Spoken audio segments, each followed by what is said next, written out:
newly signed wide receiver James Washington. He fractured his foot in practice yesterday. Reportedly, he's going to miss 6 to 10 weeks with this injury. You hate to see these training camp injuries pile up, Shannon, especially before we even play our first preseason game. Is this a big deal or not a big deal for Skip's Cowboys? Well, it's a big deal for the simple fact, Skip, depth was already a concern entering into camp. And so now you're already going to probably start the season without Michael Gallup. Now you're down James Washington. So basically you got CeeDee Lamb, who's the only receiver on the roster that has a touchdown catch in their career. You got Noah Brown. You got the guy that they took in the second round out of South Alabama. So depth was depth was already a concern of yours. Yep. So now, Skip, you remember in 2018, the Cowboys said, we're going to have this. They had just released Dez Bryant. We're going to have this receiver thing by committee. They had Terrence Williams, Cole Beasley, Allen Hurns, Deontay Thompson, Tavon Austin, and Michael Gallup. I remember it well. That lasted a grand total of 7 games before they went and traded a first-round pick and got Amari Cooper. Now, they have a receiver on their roster that's better than all of those guys in CeeDee Lamb. They do. But he is only one guy. So you're asking Noah Brown. I mean, damn, boy, they got a lot of confidence in Noah. I mean, they must be thinking he's Noah from the Bible, Noah's Ark. That's not him. They may need Noah's Ark. They're going to have to survive the flood. Yeah, it's about the flood in Dallas. If y'all don't get some receivers in there. But that's, yes, it's Jalen Tolbert, excuse me, that's the name. Yep. Yes, Skip, this is an issue. Yep. Because it's not like you have tremendous depth at that position. You have one guy in CeeDee that is a veteran player that you believe he is a true number one, and he's going to get an opportunity to show you this year. Other than that, James Washington has been a starter in this league. They were counting on him to be a starter. So at worst case scenario, he was going to start the season probably as your second or third. When Gallup comes back, he goes to your third receiver. Maybe Tolbert comes along, and who knows? But now you can basically go out there with CeeDee, a rookie, and Jalen Tolbert, and Noah Brown to start the season. And you do know who comes on September 11th, if I'm not mistaken. Tampa. And they're not going to feel sorry for you. So, yes, Kip, I believe this is a big deal because now all of a sudden, Dak, you're asking Dak to okay, I need you to make miracles. You're making $40 million, bro. Show me why you're making $40 million. I know you got CeeDee, but you got to make Noah Brown look like a top-flight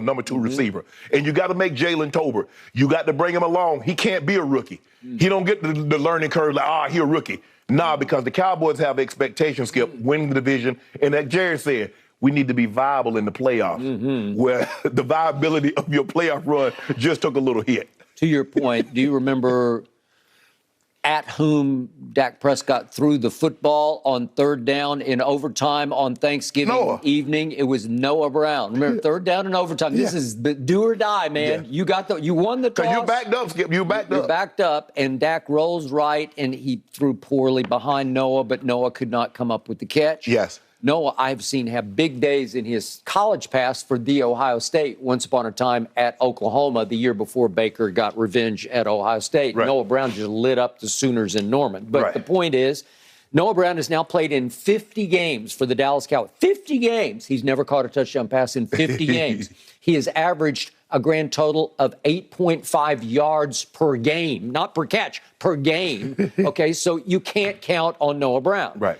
Back to James Washington. I became a big fan of his when he was at Oklahoma State. Yeah, he could fly.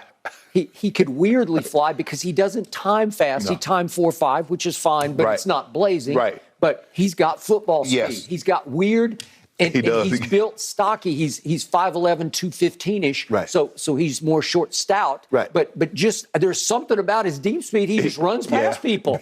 He won the Biletnikoff Award for the best receiver in the nation. Yes. He went in the second round to the Steelers, and I'm not sure what happened. He said the room was crowded, and they do know how to draft receivers in Pittsburgh, and there were a bunch of them. So I'll give you some break. But he came and he went in Pittsburgh, and all of a sudden he's available. And guess how much the Cowboys had to pay to have him for 1 year? A grand total of $1.2 million. And I hark back to what my late mom used to say to me, you get what you pay for, right? $1.2 million. They got a $1.2 million receiver? Okay. But they have been raving about James Washington. Dak has raved. Jerry has raved. Please drop the mic. Has raved about James Washington. He can run by people. And he ran right by Trevon Diggs. No shock to us, right? Diggs was still in position to play the football, and he got his hands on the football, couldn't come down with it. Unfortunately, James came down wrong on his foot, and you know the rest of the story. I don't know if you call it a Jones fracture or whatever it is, but it's fractured. Right. And he's gone for 6 to 10. And when they put labels like that, who knows how long it's going to be. But that's if everything goes according to plan. Okay, so whatever. So now when it rains, it just poured. Speaking of the flood, because it's pouring flood on Dallas right now because your strength has become your weakness because it looks like CD or bust. So I will point this out. I was not aware of this until early this morning. I read in USA Today. This kind of came and went and slipped under my radar. Remember that kid, Devontae Turpin? We used to do highlights. Yeah. They picked him up as returning. They picked him up? Yeah. Well, he was the MVP of the USFL. MVP of the USFL. Are you kidding me? He led the whole league. For what it's worth, it was the USFL. I enjoyed it here on Fox. And he led the whole league in catches and yards. Yes. Okay. So they signed him. He is a grand total of 5 feet 9 inches tall and maybe 157 to 60 pounds. He's right in that range. Right. When he played at TCU, he used to bedevil my Oklahoma Sooners, and I told you that when we had a couple of his highlights because he is electric. Yeah. But he can't play X or Y. I'm pretty sure. I don't know. Maybe he can. But I think he's a slot. I'm pretty sure he's a slot / punt returner, as you said. Right. Okay. So is that the fix? Probably not. Will Fuller is out there, but Will Fuller is probably better. He just has been better than James Washington, but he's always nicked and something's always wrong. Yep. So I don't know if they want to go in that direction. T.Y. Hilton. And then T.Y. Hilton is out there. I don't know. Jerry's not going to spend any money. Emmanuel Sanders is out there. You know, I love Emmanuel Sanders, but he's 33-ish now, right? So he's an aging receiver, but all he does is. It's almost like Chris Carter-esque. You know, it's not that he catches touchdowns. He just catches football. He makes plays. Yeah, wherever he is, he just makes plays. And if Jimmy G had hit him on the play he was about to make, we might be having a different Jimmy G conversation at the end of that Super Bowl against Kansas City. Right.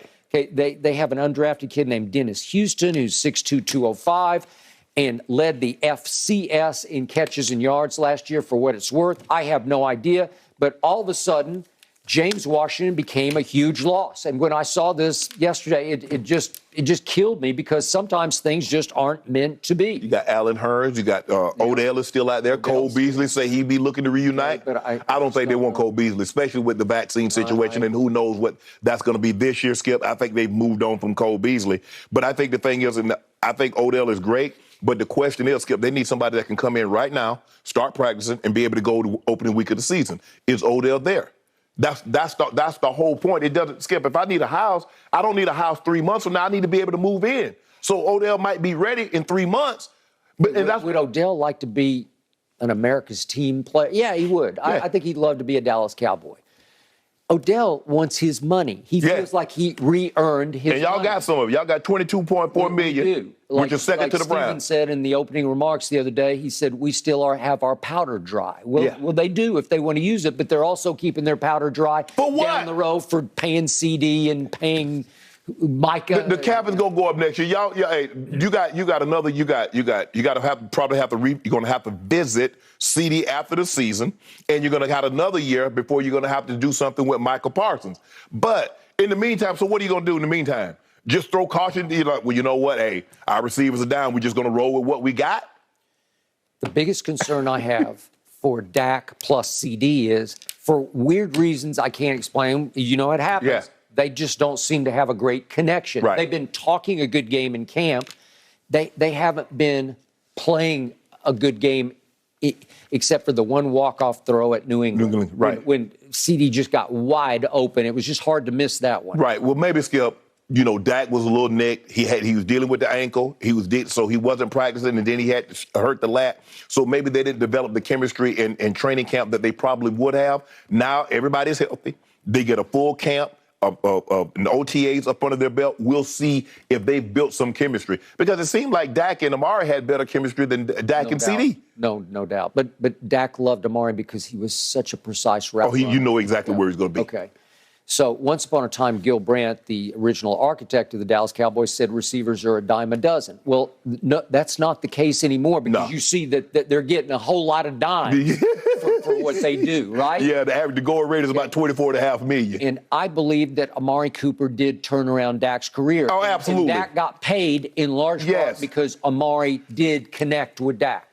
There's no question about it, Skip. Dak Prescott is not making $40 million a year if he keeps throwing to Cole Beasley, Terrence Williams, Deontay Thompson, Tavon Austin, and those guys like that. Nope. That's not going to happen. Amari Cooper changed his life. Now, he got Amari paid also.